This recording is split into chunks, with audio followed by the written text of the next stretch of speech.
तो दिल्ली में बारिश के बाद जगह जगह पानी रुक गया है। दिल्ली एनसीआर में आज सुबह से ही रुक रुक कर हो रही है बारिश। कई इलाकों में पानी भरा। देवली, खानपुर और सैनिक फार्म स्थित एमबी रोड पर आवाजाही में मुश्किलें। अहमदाबाद में भारी बारिश के बाद मेट्रो पिलर के पास धंस गई सड़क। इससे बीच सड़क पर बन गया बड़ा गड्ढा। सड़क धंसने के बाद आवाजाही को रोका गया।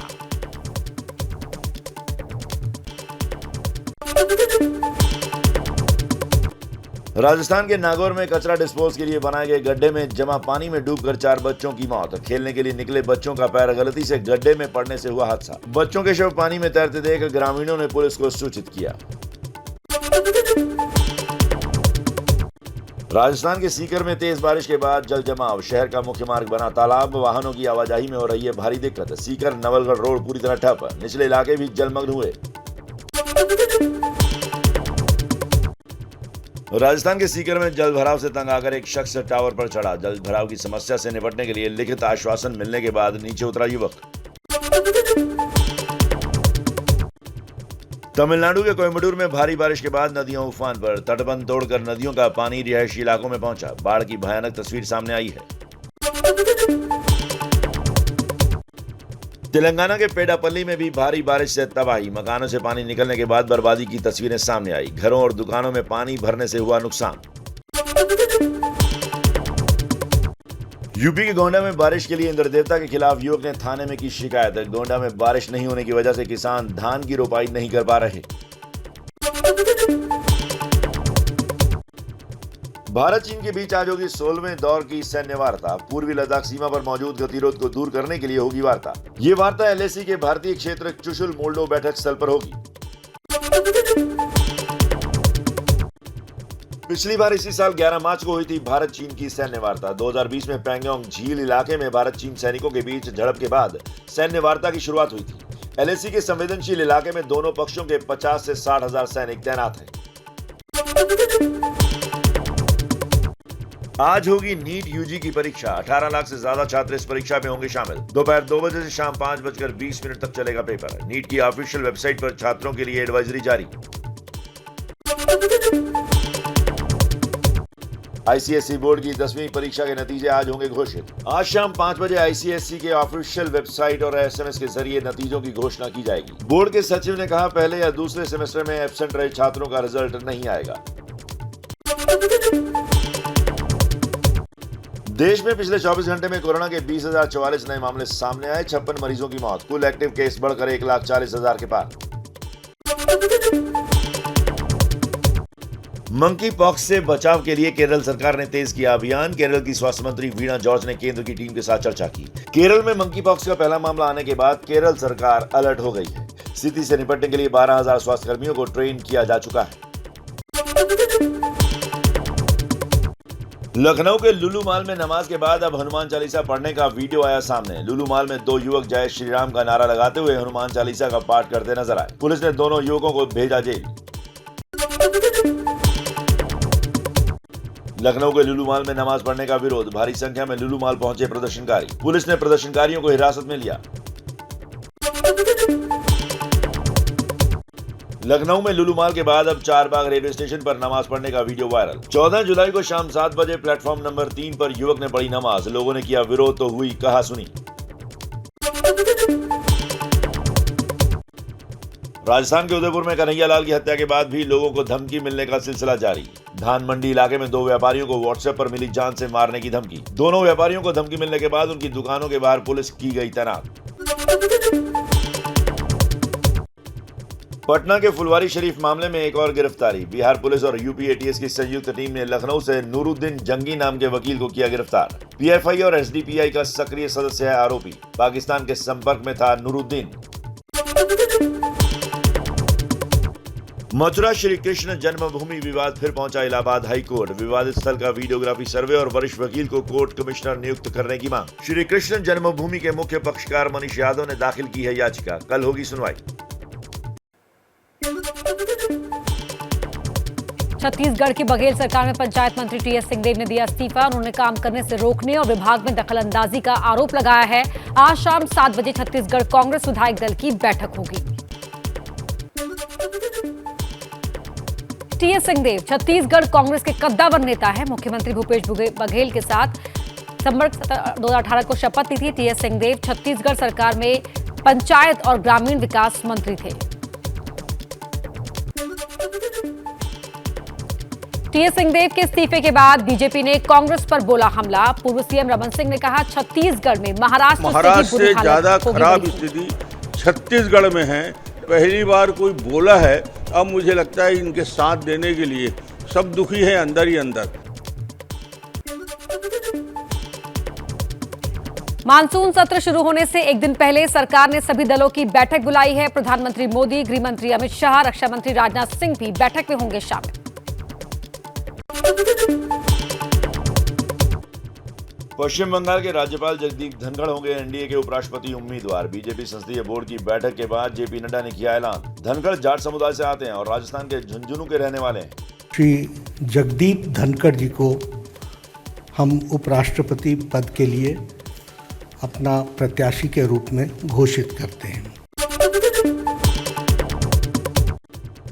एनडीए के उपराष्ट्रपति पद के प्रत्याशी बनाए जाने के बाद जगदीप धनखड़ के परिवार में खुशी का माहौल। धनखड़ के पैतृक घर झुंझुनू में जश्न।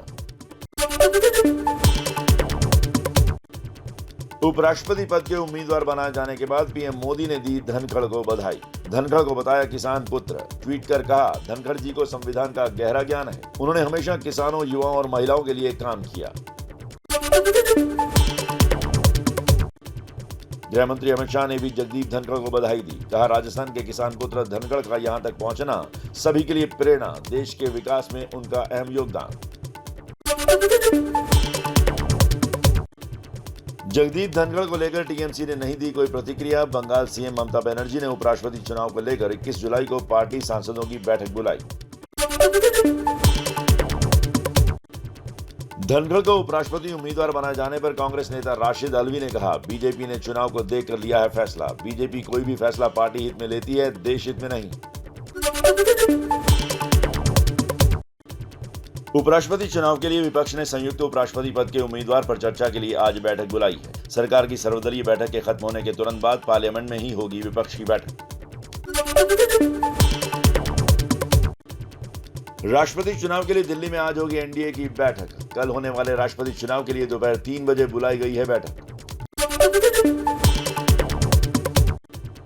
राष्ट्रपति चुनाव में आम आदमी पार्टी विपक्ष के उम्मीदवार यशवंत सिन्हा को समर्थन देगी। दिल्ली में हुई बैठक में लिया गया फैसला। शिवपाल यादव ने अखिलेश यादव को चिट्ठी लिखी। राष्ट्रपति चुनाव में विपक्ष के उम्मीदवार यशवंत सिन्हा को समर्थन देने के फैसले पर फिर से विचार करने की अपील की। कहा यशवंत सिन्हा ने मुलायम सिंह को आईएसआई का एजेंट कहा था। संसद में बैन शब्दों को लेकर अखिलेश यादव का तंज। लिखा रेवड़ी बांटकर थैंक यू का अभियान चलवाने वाली सरकार युवाओं को रोजगार दे तो वो दोषारोपण संस्कृति से बच सकते हैं। रेवड़ी शब्द असंसदीय तो नहीं। प्रधानमंत्री नरेंद्र मोदी ने यूपी के जालौन में बुंदेलखंड एक्सप्रेसवे का उद्घाटन किया। अब सिर्फ 6 से 7 घंटे में होगा चित्रकूट से दिल्ली तक का सफर। 296 किलोमीटर लंबा है बुंदेलखंड एक्सप्रेसवे। बुंदेलखंड एक्सप्रेसवे को लेकर पीएम मोदी ने कहा पहले यूपी की कनेक्टिविटी और कानून व्यवस्था बहुत खराब थी, लेकिन योगी जी ने यूपी की तस्वीर बदल दी। पीएम मोदी का बुंदेलखंड को एक्सप्रेसवे के साथ एक और बड़ा तोहफा।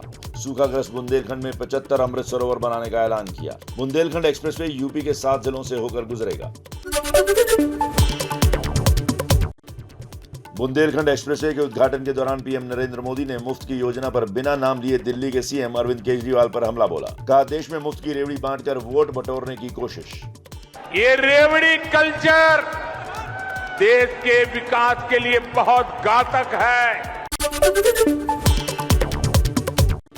प्रधानमंत्री नरेंद्र मोदी के बयान पर अरविंद केजरीवाल ने किया पलटवार। पूछा लोगों को मुफ्त शिक्षा और मुफ्त इलाज देना गलत कैसे? सरकारी स्कूलों में शानदार शिक्षा दे रहा हूं, लेकिन फ्री में शिक्षा दे रहा हूं। मैं लोगों से पूछना चाहता हूं कि क्या मैं फ्री की रेवड़ियां बांट रहा हूं?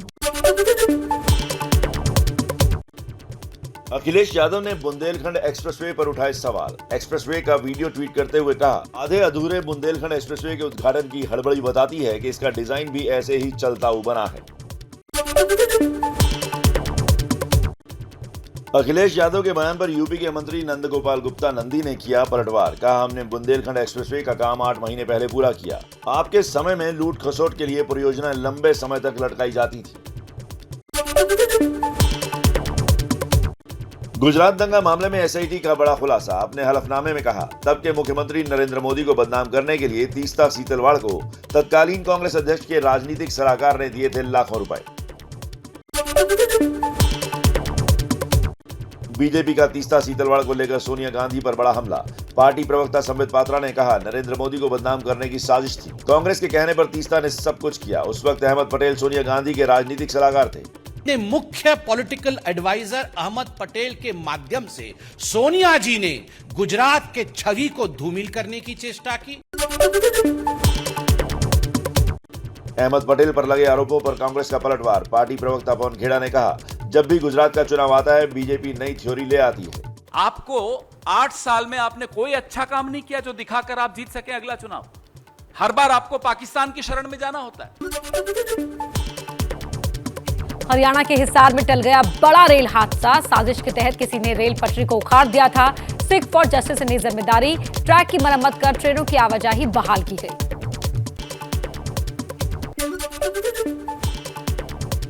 यूपी के रामपुर में ट्रक और बस में आमने सामने की हुई टक्कर। 5 की मौत, 22 लोग घायल। शाहजहांपुर से दिल्ली जा रही थी बस। यूपी के मुरादाबाद में नशीले पदार्थों की तस्करी करने वाले गैंग का पर्दाफाश। 3 आरोपी गिरफ्तार। 18 लाख रुपए की नशीली दवाइयां जब्त। पश्चिम बंगाल के उत्तर 24 परगना में बाइक सवार बदमाशों ने एक शख्स की गोली मारकर हत्या कर दी। वारदात के बाद इलाके में तनाव है। कुछ घरों में तोड़फोड़ भी की गई है। यूपी की राजधानी लखनऊ में दबंगों के हौसले बुलंद। ठाकुरगंज इलाके में जश्न के दौरान युवक ने की हर्ष फायरिंग। वीडियो सोशल मीडिया पर वायरल है। वीडियो में युवक हवाई फायरिंग करता नजर आ रहा है।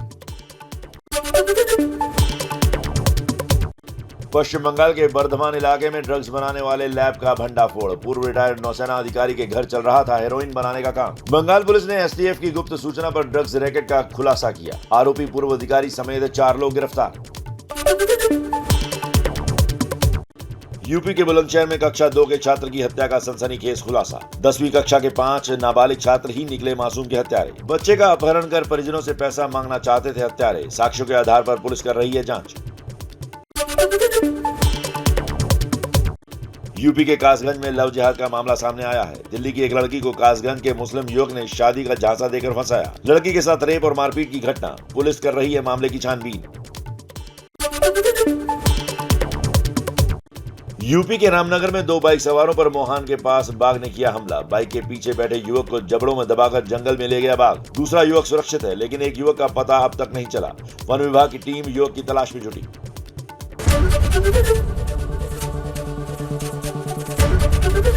एबीपी न्यूज आपको रखे आगे।